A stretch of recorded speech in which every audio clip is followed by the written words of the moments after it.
Pas treshjeve të ditëve të fundit, situata në qarkun e Gjirokastrës është përmirësuar dukshëm. Gjatë natës nuk janë regjistruar reshje shiu në teritorin e qarkut, ndërsa akset rrugore janë të kalueshme dhe furnizimi me energji elektrike dhe ujë të pishëm është normal në të gjithë rajonin.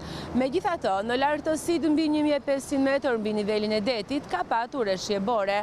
Dërsa në aksin rrugor Tepelenka Kavi, prezenca e mjegullës në orët e para të mëngjesit ka vështirësuar qarkullimin e automjeteve. Niveli i lumit Vjols dhe Drino është në kuota normale. Në bashkinë Libohov, aksi rrugor Sheper Poliçan, njësia administrative Poliçan, u pastrua nga inertet që kishin bllokuar këtë rrugë. Nga emergjencat civile të bashkisë Gjirokastër, bëhet e ditur se në aksin rrugor Kolonj-Golëm, njësia administrative Picar, firma ndërtuese po punon për pastrimin e këtij aksi. Në bashkinë Dropull, gjithashtu, vjen puna për vënje në funksion të rrugës Glinë-Nepravisht, ndërsa për sa i përket situatës në bashkitë e tjera të qarkut, paraqitet e qetë.